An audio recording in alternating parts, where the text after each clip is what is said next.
Okay, so here we are partway through the sixth turn. So far, we're right up before the Carthaginian campaign. That'll be Hannibal sweeping down from the Alps with his elephants and such. So far, everybody's been more or less just sitting where they were. The Imperians knocked the Romans out, getting Consular Legion, which is worth a couple points. We have a danger with the Numidians showing up this turn. That's going to be a problem for Carthage, but they decided to go all out on Rome, and they've got agreements from the Celts, and if they can get to them, the Samnites, to throw off their shackles and help defeat the Romans. In the case of the Celts, that's going to be really easy. In the case of the Samnites, it means really making it down to Rome, which may not be possible. The Etruscans will probably also be throwing in their lot with them. Saw a little bit of naval action. The Greeks managed to wipe out the Epirot navy, and they got they got 1 point off that. The Carthaginians landed in Apulia and took that in their regular turn. Now we go into the campaign. So we see the effects of Hannibal's campaign. He didn't manage to take Liguria, but he did swing through, capturing a couple of cities here. Here, this was evacuated. There had been a defeat there already, and the Romans ended up winning a battle against Hannibal here in Etruria and wiped him out. However, Rome was sacked before that. So they got a total of 9 victory points off that, which is kind of a nice little pile, but not as much as I would have hoped for. Oh. And because they made it to Rome, they managed to free up all those different subjugated nations. So now everyone is against Rome, and I think they realize they have to actually fight. So we're up to the Roman turn. The Illyrians got extra troops and advanced against the Celts. They were beaten back. Numidians held their position, however. Yellow is kind of grousing about that attack. But I ran into something kind of weird on the second on the second Roman card here for turns 6 through 8. I'm assuming at the start of the game, turn leader Flaminius with 5 legion. I'm assuming this is a campaign. It's not specified, but it only makes sense that way to state this next thing, which is if he's eliminated or not eliminated at the start of the Roman turn after that. So I'm going to play it that way. Flaminius is going to play a campaign. There is some Roman cash, quite a bit, so he could conceivably do a lot of damage with that. So that's the end of turn 6. The Romans concentrated their attacks on getting the Etruscans to submit, and then they charged into Venetia and up here and got the the Celts to submit. The Samnites are still free, but yeah, other than that, everything's converted. We got one little pile of Carthaginians up in the north, but that's about it. And point wise, the Romans pulled 4 in for that. We're at 76.5. The next closest is 62.25 for yellow, and then just 29 for the blues. So here we are on turn 7 in Italia. I've run through down to the Carthaginians. I haven't started on them yet, but everybody's pretty much feathering their nest because this is a victory point turn so far. Most notably, the Epirots are trying to hold their territory. The Samnites built cities everywhere, basically 2 more cities out of their productive capability. Everyone else wasn't really able to do much because they're subjugated, the Celts, the Etruscans. Now we've made it to just before the Roman turn. Carthage. Carthage swept down to Pisa, and they spread out their defenses, actually shipping forces. You can't be blocked in naval movement, which is kind of weird.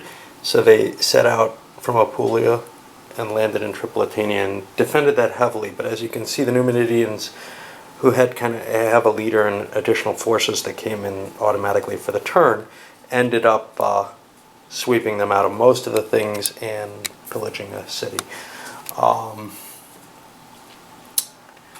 Beyond that, what do we have? The Illyrians were the other one who went, and they moved forward and took Venetia from the Celts and sacked that as well for victory points. In the Roman turn, we saw them go after trying to get the control over all of the Italian boot itself, because that's their victory point requirement. They didn't pay much attention to the Carthaginians. They went and took Pavia, but they also attacked the Illyrians, who they didn't really gain much on. They pushed them away a space. And they went really big against the Samnites, and they kind of got their back broken there. We're seeing, the Samnites look pretty shattered, but they haven't submitted, which isn't that big a deal, except that they get more points by not submitting. But a lot of Roman troops fell. I didn't keep track of everything. And then Scipio got a campaign, which he used to slide over and attack at Carthage. And he lost both of his consular legions there and died, which is worth some points for the Carthaginians. I'll calculate out the points for the turn and come back. So at the end of 7, we're on the 8th turn, we got a new leader. Blue is still way behind at 45.5, but yellow's pulled up to 91.25. Huge points from the Epiriots, and good points from the Numidians as well. Whereas the Romans pulled almost nothing, and 6.5 points, and they're at 81. They get 7 points for controlling the whole mainland, -1 for each area they didn't control, and they didn't control 6 areas, 4 Samnite, 1 Carthaginian, and 1 Illyrian. They failed for a 5-point bonus for getting the city in Africa. All they really got were these territories here. Oh, they get points for cities, though, that I didn't give them, right? Yeah, they get 1 point for each city. Hold on. They get 1, 2, 3, 4, 5, oops, 6 more points. Alright, they're not as bad off as I thought. So that'll put them to 87. They're still in second place, but it's a closer game. So here we are, a little bit into turn 8.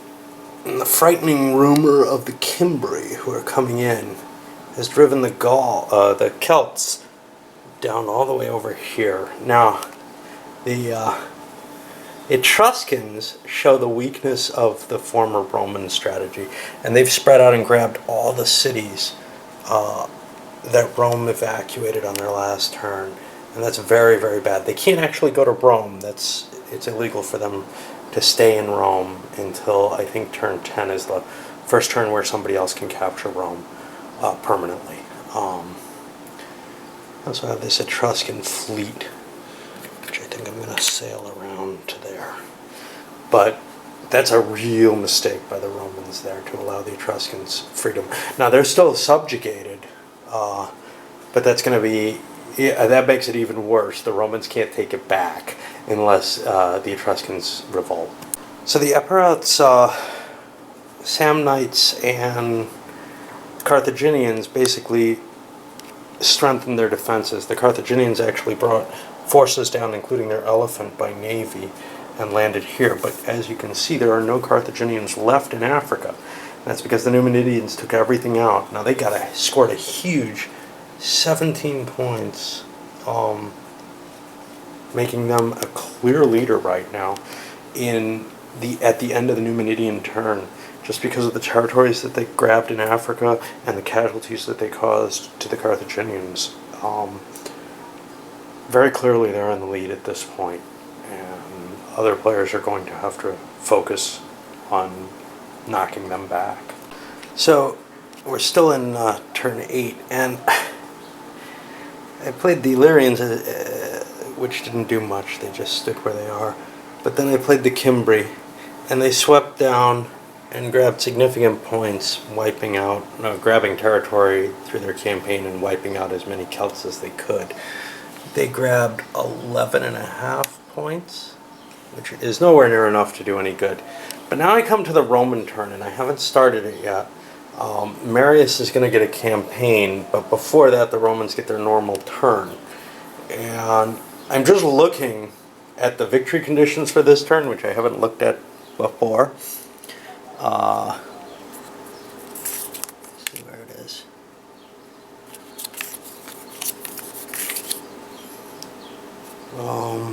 For turn 8, I can't see anything.